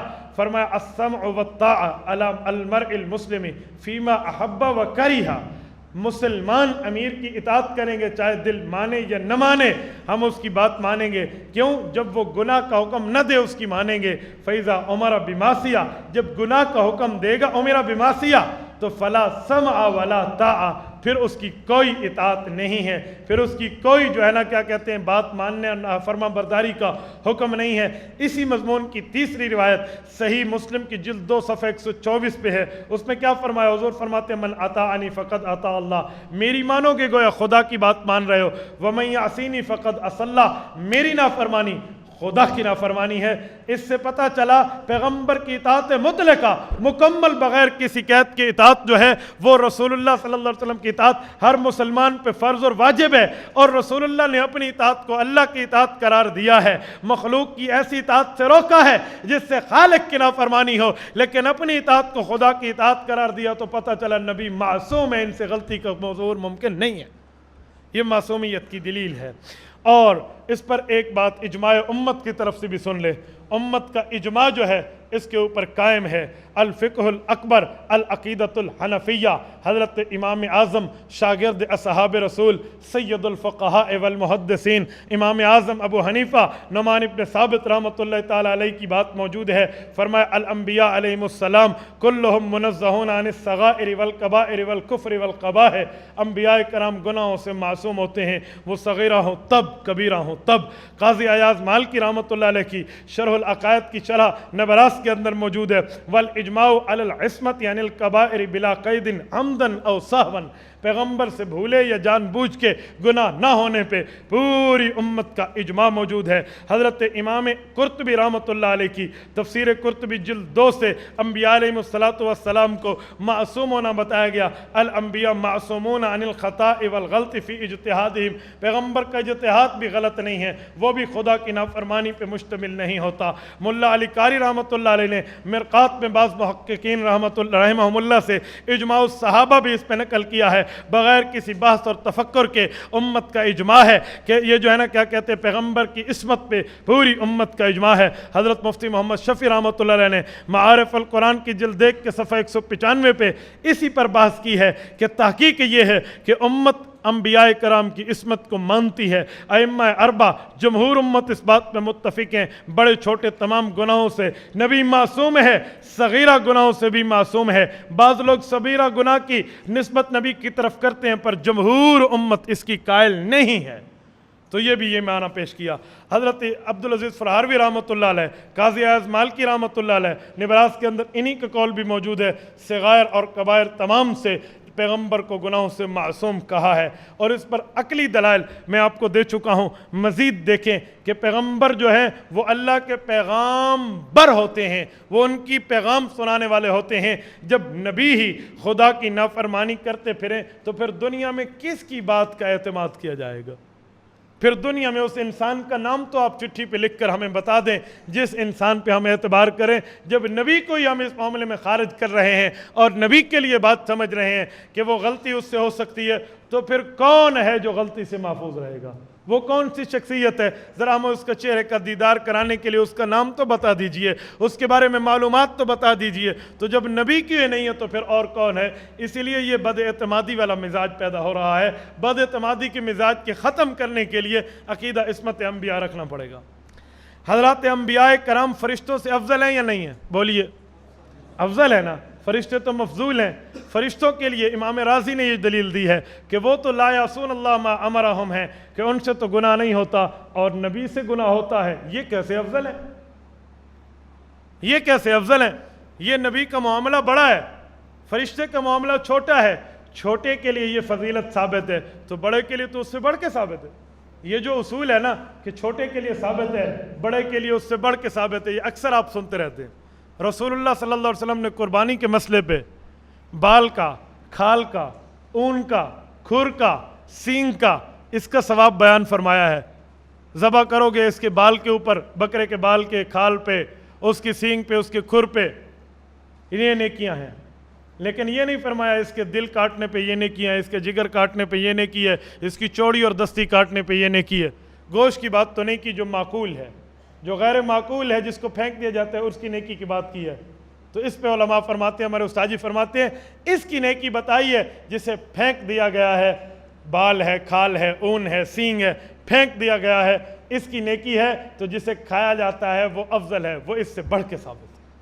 ٹھیک ہے، یہی بات ہم حیات النبی پہ دلیل دیتے ہیں کہ شہید کے لیے حیات ثابت ہے، اس کا درجہ چھوٹا ہے۔ حضرت تھانوی کی احکام القرآن میں لفظ ہیں فَلَيْسَ الشَّهِيدُ بِأَوْلَى مِنَ النَّبِيِّ وَأَنَّ نَبِيَّ اللَّهِ حَيٌّ يُرْزَقُ فِي قَبْرِهِ كَمَا وَرَدَ فِي الْحَدِيثِ۔ نبی کبھی شہید سے چھوٹے درجے والا نہیں ہو سکتا، بے شک نبی شہید سے بڑھ کے ہے تو وہ زندہ ہے۔ جب شہید چھوٹے درجے والا زندہ ہے، نبی اس سے بڑھ کے زندہ ہے۔ ٹھیک ہے، اس پر وہ ڈاکٹر ذاکر نائک کے نظریے پہ بھی رد آتا ہے۔ وہ کہتے کیا ہے کہ نماز جان بوجھ کے چھوڑ دو اس کی قضا نہیں ہے، بھول کے چھوڑ دو اس کی قضا، بھول کے چھوڑ دو اس کی جو ہے نا کیا کہتے ہیں قضا نہیں ہے۔ کیوں؟ من نام عن صلاۃ او نسیہا فلیصلی اذا ذکرہا، بھول کے چھوڑ دے تو قضا ہے، جان بوجھ کے چھوڑنے والے کی حضور نے بات نہیں فرمائی۔ تو ذاکر نائک کا یہ نظریہ غلط ہے، کیونکہ بھول کے چھوڑنا یہ چھوٹا جرم ہے، جان بوجھ کے چھوڑنا بڑا جرم ہے۔ جب چھوٹے جرم کے لیے یہ بات موجود ہے کہ یہ آپ دوبارہ لوٹاؤ گے تو بڑے جرم کے لیے اس سے بڑھ کے حکم موجود ہے۔ تو یہاں بھی یہی ہے کہ فرشتے لا یعصون اللہ ما امرہم ویفعلون ما یؤمرون، غلطی نہیں کرتے، نافرمانی نہیں کرتے۔ تو جو ہے نبی ہیں وہ ان سے بڑے درجے والے ہیں، وہ ان سے بڑھ کے نہیں کرتے۔ اور اس پر نبی کو غیر معصوم مانتا کون ہے؟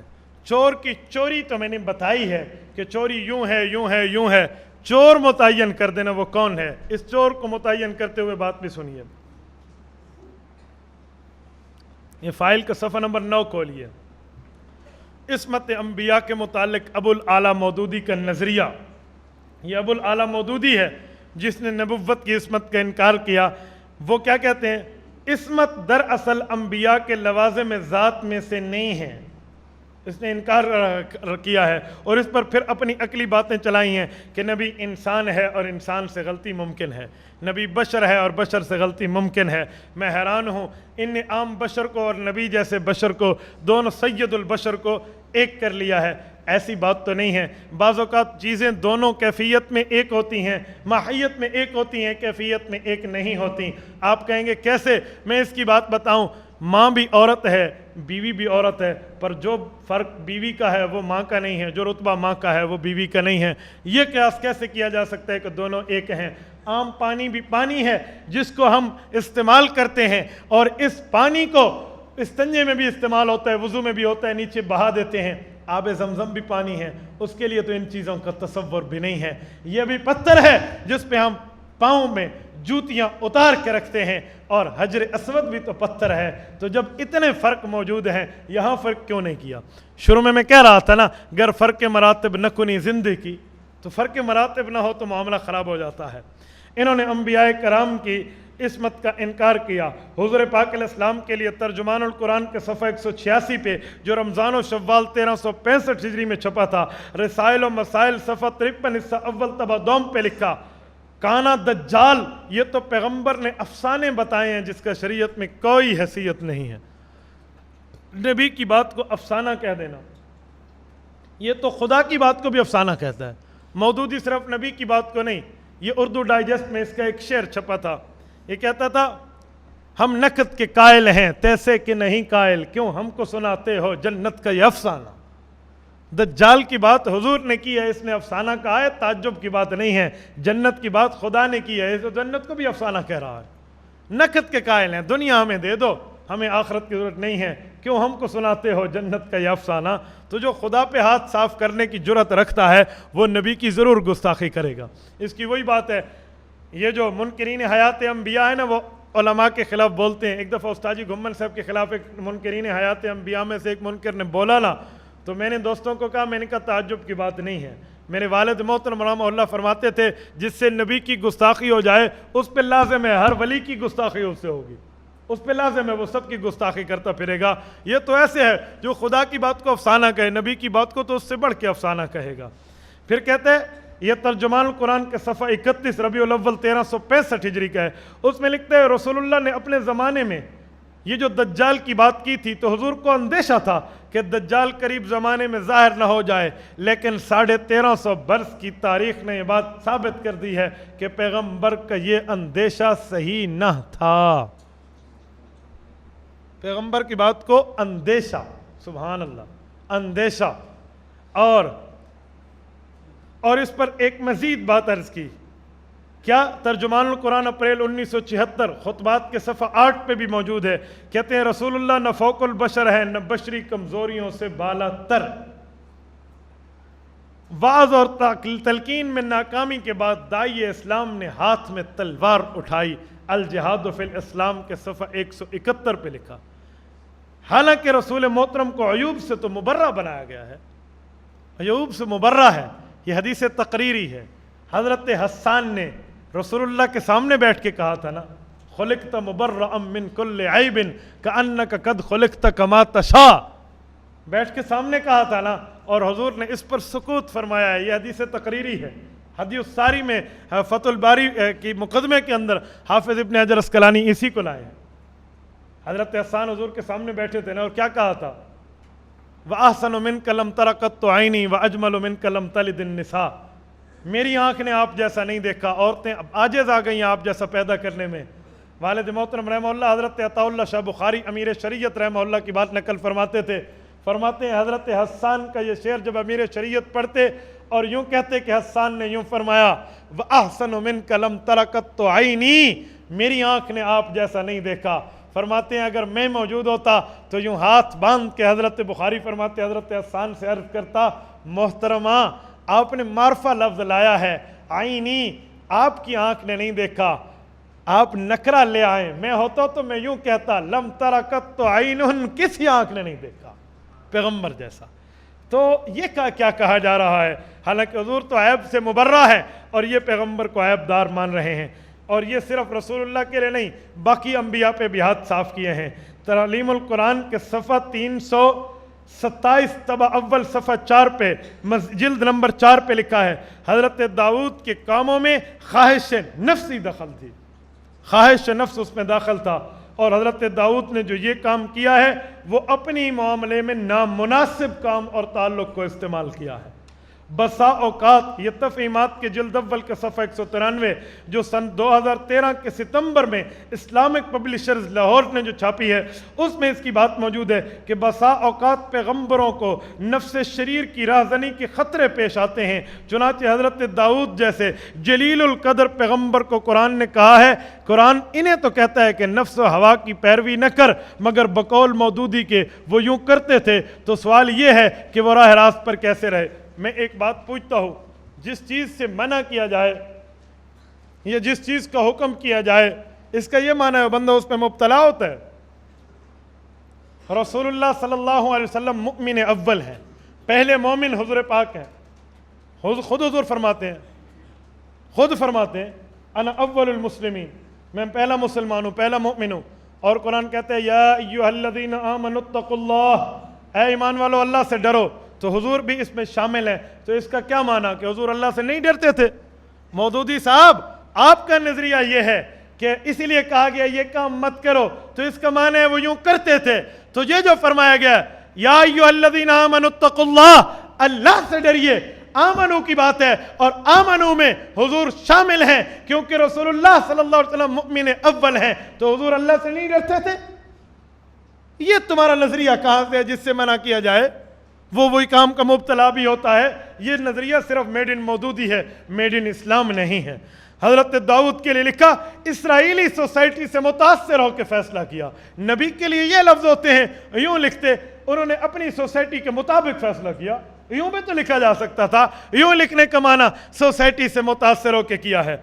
یہ باتیں یہ مودودی کو سچتی ہیں۔ حضرت آدم کے لیے تفہیم القرآن کے صفحہ 133 جلد نمبر 3 پہ لکھا، فوری جذبے نے شیطانی تحریض پہ ابھر آیا، آدم علیہ السلام پہ ظہور طاری کر دیا، ضبط نفس کی گرفت ڈھیلی ہوتے ہی اطاعت کی بلند مقام سے معصیت کی پستی میں جا گرے۔ اطاعت کا بلند مقام نبوت ہے، معصیت کی پستی کفر ہے۔ لقد خلقنا الانسان فی احسن تقویم ثم رددناہ اسفل السافلین۔ یہ اسفل السافلین کس کے لیے کہا ہے؟ یہ لفظ حضرت آدم پہ فٹ کر رہا ہے۔ معصیت کی پستی میں جا گرے، یہ نبی کو کہہ رہا ہے۔ اور حضرت نوح علیہ السلام، یہ پوری تفصیل موجود ہے، میں کہاں تک اس کے خرافات کو پڑھوں میں نہیں پڑھ سکتا، فائل سے پڑھ لینا۔ حضرت نوح کے بارے میں، حضرت یوسف کے بارے میں، حضرت یونس کے بارے میں، حضرت موسیٰ علیہ السلام کے بارے میں، اسرائیلی چرواہا تک کے الفاظ اس کے موجود ہیں۔ مولانا یوسف لدھیانوی نور اللہ مرکزہ نے بڑا پیارا اور سلیم اور اسلم جواب دیا ہے۔ فرمایا، فاروق مودودی کو کہا کہ آپ کے والد ہیں ابو الاعلیٰ مودودی، فاروق آپ اس کے بیٹے ہو، آپ ایمان سے بتائیے جس جگہ اس نے حضور کا لفظ لکھا ہے، اس جگہ میں تیرے باپ کا نام لکھ دوں اور عبارت یوں لکھ دوں، تو باپ کی توہین سمجھے گا یا نہیں سمجھے گا؟ جہاں حضرت عائشہ حفصہ کا نام لکھ کے اس نے زبان دراز ہونے کی بات کی ہے کہ عائشہ اور حفصہ نعوذ باللہ پیغمبر کے سامنے زبان دراز تھیں، میں یوں لکھ دوں کہ محمودہ بیگم جو مودودی کی بیوی ہے، یہ مودودی کے سامنے زبان دراز تھی۔ بتائیے فاروق صاحب، آپ اپنے باپ کی توہین مانیں گے؟ جب تو اپنے باپ کی توہین مانتا ہے، مسلمان نبی کی توہین نہیں مانتا؟ یہ اس کے لیے تیرا باپ لکھ رہا ہے۔ کتنا پیارا لفظ حضرت نے فرمایا۔ اسی لیے تو مودودیوں کو ہمارے علماء نے کیا رتبہ دیا ہے۔ حکیم الامت مجدد الملت شاہ حکیم اشرف علی تھانوی کا قول موجود ہے، روزنامہ احسان لاہور 11 ستمبر 1948 کے اندر یہ جو چھپا تھا، فرمایا میرا دل اس تحریک کو قبول نہیں کرتا۔ کیوں نہیں کرتا؟ حضور نے فرمایا ہے نا، اتقوا فراست المؤمن فإنہ ینظر بنور اللہ، مومن کی فراست سے ڈرو، یہ اللہ کے نور سے دیکھتا ہے، اللہ کے نور سے مومن دیکھتا ہے۔ فرمایا میرا تو دل نہیں قبول کرتا۔